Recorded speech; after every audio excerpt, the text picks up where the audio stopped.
Minutes movies के दोस्तों, आज हम जिस मूवी की एक्सप्लेनेशन करने जा रहे हैं उसका नाम है किडनैपिंग स्टेला। फिल्म शुरू है और हम दो लोगों को शॉपिंग करते हुए देखते हैं और ये शॉपिंग बहुत अजीब तरीके से करते हैं। इसमें ड्रिलिंग का सामान था और एक रूम को साउंड प्रूफ बनाने का बहुत सारा सामान लिया था। घर में आने के बाद उन्होंने एक रूम को साउंड प्रूफ बनाया और उसमें एक बेड भी लगा दिया। जंगल में एक लोकेशन के पास जाकर वो इसे मार्क करके आते हैं। उनके पास एक वैन थी जिसे भी उन्होंने साउंड प्रूफ बनाया था। उनके बैग में हम देख सकते हैं कि रस्सी, टेप गन, ये सारी चीजें थी। दोनों फिर रेडी हुए अपनी वैन में बैठकर एक जगह पर वो नजर रखते हैं। उन्होंने अपने मास्क पहने और वहाँ से जो एक लड़की जा रही थी उसको किडनैप कर लिया और गाड़ी में ले जाकर उसके हाथ पैर बांध देते हैं। अब ये उस लड़की को उसी रूम ले जाते हैं जिसे उन्होंने साउंड प्रूफ बनाया था। वो लड़की को बेड पर ले जाकर बांध देते हैं। उन्होंने उसके कपड़े फाड़कर उसकी कुछ फोटोज ली। उस लड़की ने बहुत कोशिश की लेकिन कुछ नहीं कर पाई। उसके बाद वो उसे उस रूम में बंद करके चले गए। उसके बाद एक किडनैपर उस लड़की के पास आया और उस लड़की से उसके फादर का ईमेल और नंबर मांगता है और कहता है कि तुम्हारे बदले में हमें बहुत सारे पैसे चाहिए, अगर उन्होंने दे दिए तो तुम सही सलामत रहोगी। लड़की से नंबर लेने के बाद वो फिर से बाहर आए। उन दोनों किडनैपर्स में एक को कम एक्सपीरियंस था जिसका नाम है टॉम, और जिसे बहुत एक्सपीरियंस था और बहुत बार जेल जाकर आया था उसका नाम है विक। विक टॉम से पूछता है कि क्या तुम डर रहे हो, सब कुछ ठीक हो जाएगा। उसके बाद ये दोनों स्टेला के फादर को ईमेल भेजते हैं जिसमें उन्होंने $2 मिलियन मांगे हैं। अगले सीन में हम देखते हैं कि टॉम स्टेला के कमरे में आया और उसे देखकर फिर से चला गया और उसके बाद 1-2 दिन गुजर चुके थे और स्टेला के फादर का एक भी रिप्लाई नहीं आया। विक टॉम से कहता है कि हमें स्टेला को खाना देना पड़ेगा। टॉम स्टेला के पास जाता है और कहता है कि मैं तुम्हें खाना देने आया हूँ, मैं तुम्हारे मुंह से क्लोथ निकालने वाला हूँ। अगर तुम चिल्लाई तो हम तुम्हें बेहोश करके किसी अलग तरीके से तुम्हें जिंदा रखेंगे। वैसे भी तुम्हारी आवाज किसी को नहीं आएगी, ये पूरा रूम साउंड प्रूफ है। जब वो उसके मुंह से क्लोथ को निकालते हैं तो स्टेला जोर से चीखने लगती है।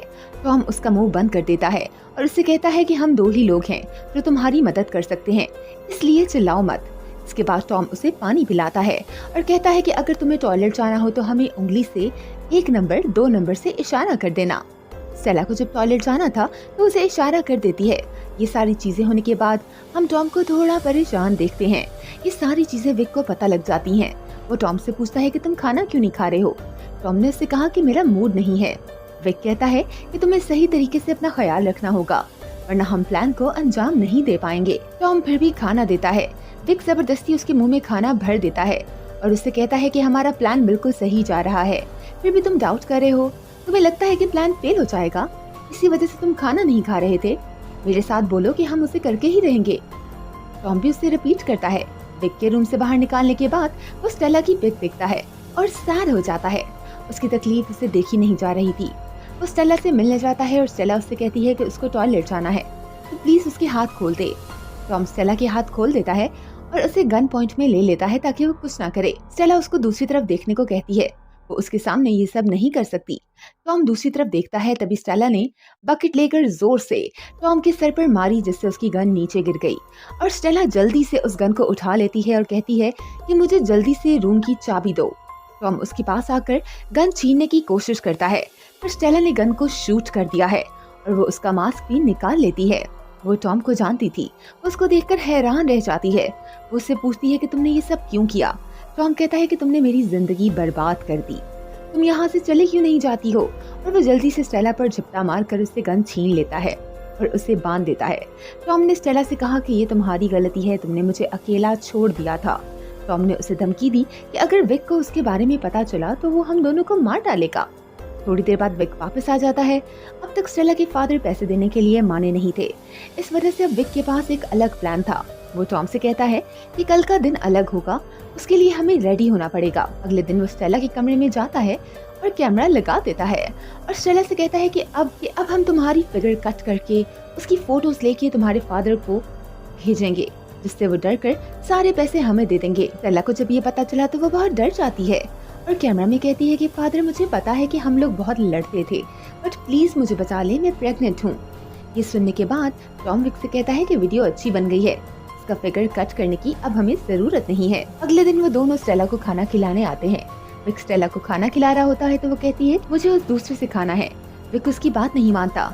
जब स्टेला नीचे देखती है तो उसे पता चलता है कि जब उसने टॉम पर शूट किया था तो उसकी बुलेट का कवर नीचे ही पड़ा हुआ था। अगर विक को पता चल गया तो मुसीबत हो जाएगी। टॉम उसके पास जाकर उसे उठाने की कोशिश करता है तो विक कहता है कि तुम ये क्या कर रहे हो, और वो उसे पास नहीं आने देता। स्टेला को खाना खिलाने के बाद टॉम गिरे हुए स्पून को उठाने के बहाने से वो कवर भी उठा लेता है। बाहर आने के बाद विक ने टॉम से पूछा कि तुम नर्वस दिख रहे हो। टॉम कहता है कि कुछ नहीं हुआ। उसके बाद टॉम टॉयलेट जाता है और बुलेट कवर को फ्लश कर रहा होता है, लेकिन ये फ्लश हो ही नहीं रहा था। उसने बहुत कोशिश की, उसे बहुत टाइम लग रहा था। तो विक पूछता है कि क्या हुआ। उसके अंदर आने से पहले टॉम ने बुलेट कवर को अपने मुंह में रख लिया। विक के यहाँ से चले जाने के बाद टॉम स्टेला के पास आया और उससे पूछता है कि तुमने ये क्यों कहा कि तुम प्रेग्नेंट हो। स्टेला कहती है कि मैं सच में प्रेग्नेंट हूँ और ये बच्चा तुम्हारा है। वो उसकी बात पर यकीन नहीं कर रहा था। तो स्टेला ने कहा कि मेरे पास आओ, मेरे पेट को फील करो। ये करते हुए टॉम ने उससे पूछा कि तुमने उसके बारे में मुझे क्यों नहीं बताया। स्टेला ने कहा कि तुम कभी मेरे लिए अवेलेबल नहीं होते थे। जब मुझे तुम्हारी जरूरत थी तो तुम मेरे पास नहीं होते थे। जब तुम जेल गए हो तो मुझे पता चला कि मैं प्रेग्नेंट हूँ। मुझे लगा कि इस बच्चे को तुमसे दूर ही रखना सही होगा। स्टेला पूछती है कि तुमने मेरा ही किडनैप क्यों किया। टॉम कहता है कि मैं और मेरा पार्टनर जेल में मिले थे। हमने वहाँ ही किडनैपिंग की प्लानिंग की थी और मैंने तुम्हारा नाम सजेस्ट किया था। मैं बहुत दुखी था। तुम जेल में एक बार भी मुझसे मिलने नहीं आई। बिना कुछ बताए मुझे लगा कि तुम मेरी जिंदगी से चली गई। अब मुझसे तुम झूठ भी बोल रही हो। स्टेला टॉम से कहती है कि मेरे फोन में देखो, उसमें मेरी रिपोर्ट्स हैं। टॉम स्टेला का फोन लेता है और उसने रियलाइज किया कि अगर वो फोन ऑन करेगा तो पुलिस को उनकी लोकेशन के बारे में पता चल जाएगा, तो वो ऐसा नहीं करता। अचानक से स्टेला को उल्टी आने लगती है। टॉम उसके पास आता है और उसकी चेन खोल देता है। इस दौरान ये दोनों एक दूसरे के बहुत करीब आ जाते हैं। टॉम स्टेला के साथ इंटीमेट होने वाला होता है, तभी स्टेला बड़ी चालाकी से टॉम के हाथ में चेन बांध देती है और वहाँ से भागने की कोशिश करती है। पूरा घर लॉक था, उसकी चाबी उसके पास नहीं थी। उसने अपना फोन लेकर पुलिस को कॉल की, पर पुलिस को उसे ढूंढने के लिए उसकी लोकेशन चाहिए होती है। स्टेला को उसके बारे में पता नहीं था। वो रियलाइज करती है कि चाबी शायद टॉम के पास होगी। टॉम से वो चाबी नीचे गिर गई थी। वो उनको उठाने की कोशिश करता है, लेकिन ये देखकर स्टेला वहाँ आ जाती है। टॉम अपनी हथकड़ी से निकलने की बहुत कोशिश करता है, जो कि निकल भी रही थी। स्टेला जब चाबी लेने के लिए उसके पास आई तो टॉम जल्दी से हथकड़ी से निकलकर उसके मुंह पर हमला करता है, जिससे स्टेला बेहोश हो जाती है। उसके बाद वो उसे फिर से बांध देता है। विक जब घर पर आया तो कहता है कि स्टेला के फादर अब पैसे देने वाले हैं, कल हम जाएंगे और पैसे लेकर आएंगे। ये दोनों बहुत खुश थे। अगले दिन विक ने टॉम से कहा कि तुम गाड़ी रेडी करो। वो स्टेला को लेने के लिए आया तो वो उसके पास मोबाइल को नोटिस करता है। वो मोबाइल ऑन था। उसने हिस्ट्री देखी तो स्टेला ने पुलिस को कॉल किया होता है। विक सोच रहा था कि स्टेला के पास मोबाइल आया कैसे। वो स्टेला को बहुत मारता है, फिर स्टेला उसे सब सच बता देती है। उसके बाद हम देखते हैं कि टॉम जब गाड़ी तैयार करा होता है तो उसे वहाँ पर स्टेला की प्रेगनेंसी की रिपोर्ट्स मिली। अब उसको स्टेला की प्रेगनेंसी का यकीन हुआ। ये जानने के बाद वो और भी कंफ्यूज हो गया कि अब उसे क्या करना चाहिए।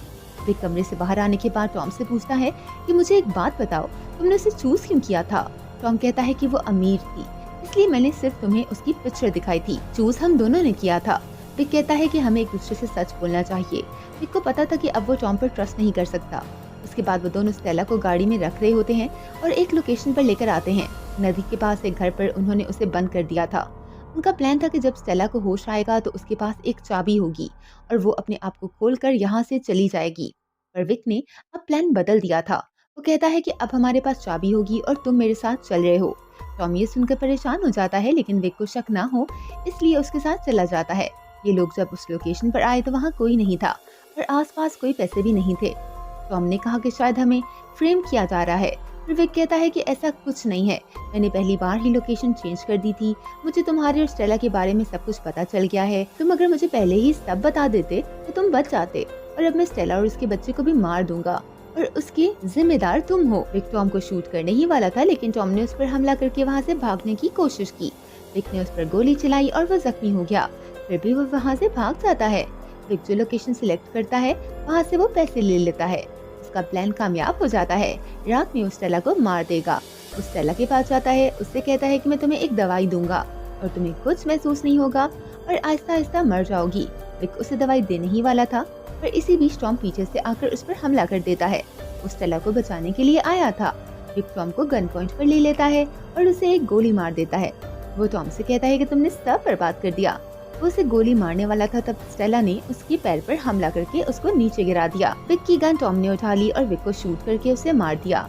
टॉम घायल था, जिसकी वजह से वो बेहोश हो गया। स्टेला की चाबी विक की पॉकेट में थी। टॉम ने बहुत कोशिश के बाद वो चाबी स्टेला को दी। स्टेला खुद को खोलती है, तब तक टॉम की मौत हो जाती है। वो बाहर आती है, कार में बैठती है जहाँ सारे पैसे होते हैं। उसी के साथ ये मूवी खत्म हो जाती है। Thanks for watching.